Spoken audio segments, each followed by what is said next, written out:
The elevator. That only goes down the service elevator at St. Oran's Hospital had 13 buttons and no basement. I cleaned that hallway for 8 years. I knew every cracked tile, every buzzing light, every place the night nurses hid coffee they were not supposed to have. There was no basement. So when the elevator doors opened at 2:17 in the morning and showed me a button marked B6, I did what any sensible man would do. I stepped back. The doors stayed open. Inside, the floor was wet with rain. Not mop water, rain. Cold, clean rain, running in silver lines toward the drain at the center of the elevator car. I should tell you I left. I didn't. My name is Joel Marr.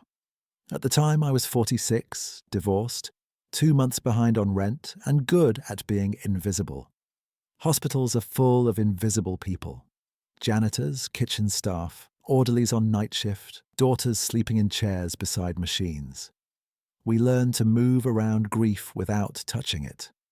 That night, I had one room left. Room 612.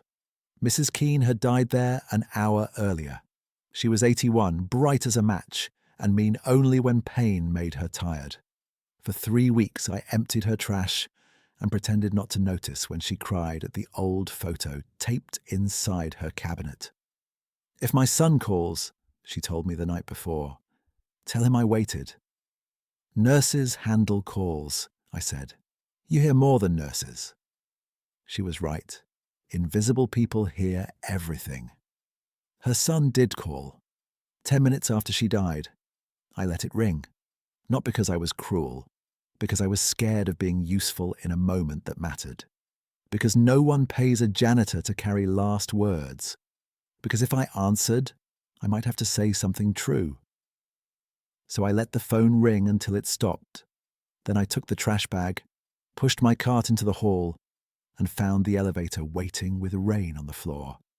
The B6 button glowed. Above it, someone had scratched 4 words into the metal panel. Only down until done. I pressed lobby. The elevator went down. The display passed 5, 4, 3, 2, 1, then L, then kept going. The walls trembled. The hospital sounds disappeared. No monitors, no carts, no distant announcements. Just rain ticking against a roof I could not see.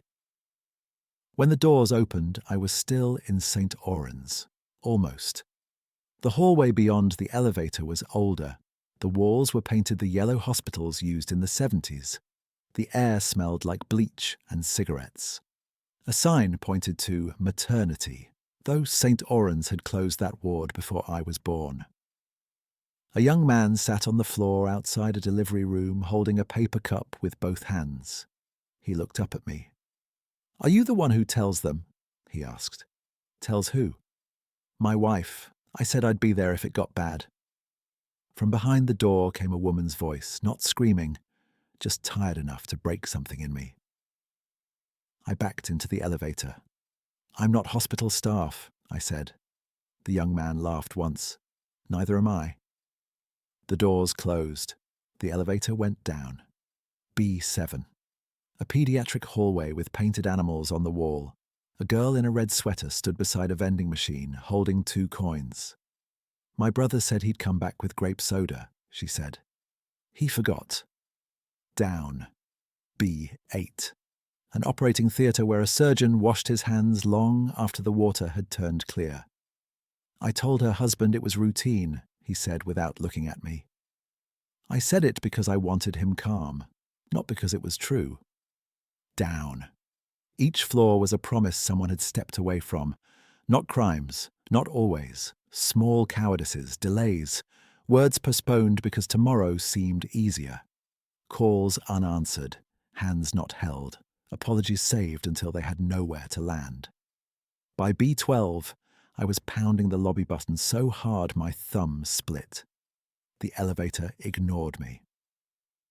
On B13, the doors opened into room 612. Mrs. Keene lay in the bed exactly as she had when I left, except rain tapped against the window, and the phone on her bedside table was ringing. I knew the sound, the same call. the one I'd let die. I whispered, "I'm not family." The elevator behind me chimed, not impatient. Patient was worse. I walked to the phone. My hand shook so badly I almost knocked it off the table. "St. Orens," I said. There was breathing on the line. Then a man's voice, raw and hopeful. "Is my mother awake?" I looked at Mrs. Keene. Her photo cabinet was open. The picture showed a boy in a paper crown, missing one front tooth, leaning against a younger version of the woman in the bed. I wanted a script. Hospitals have scripts for everything except guilt. "No," I said. The man made a sound like furniture breaking in another room. I gripped the phone cord. "But she asked me to tell you something." Silence. "She waited," I said. The rain stopped. I thought that was all the elevator wanted, a message delivered, a promise corrected. Then the man's voice said, "Did she say anything else?" And there it was, the place where a lazy man could invent comfort, where I could become useful by lying. Mrs. Keene had said only 4 words.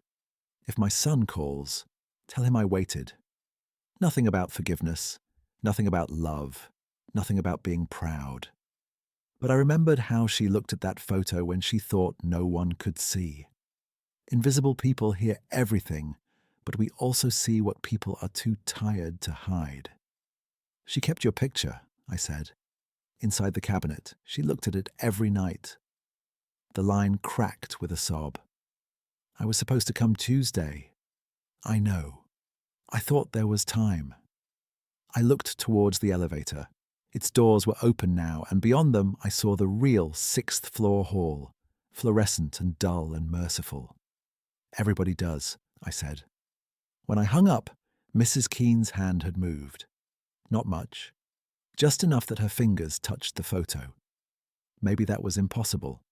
Maybe grief makes witnesses unreliable. I pushed my cleaning cart out of room 612 and into the hall. The elevator stood open behind me. The impossible buttons were gone. Only lobby, floors 1 through 6, and door open.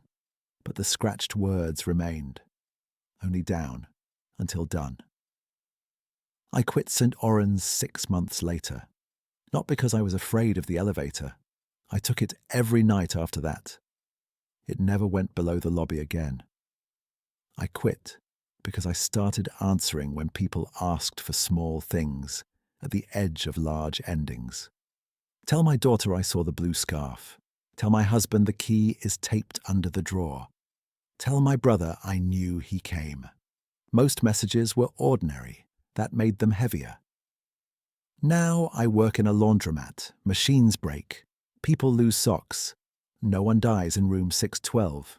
But once a month, a customer comes in after midnight with rain on their shoes, even when the streets are dry. They ask if the restroom is downstairs. There is no downstairs. I always give them the same answer. "Only if you left something there,"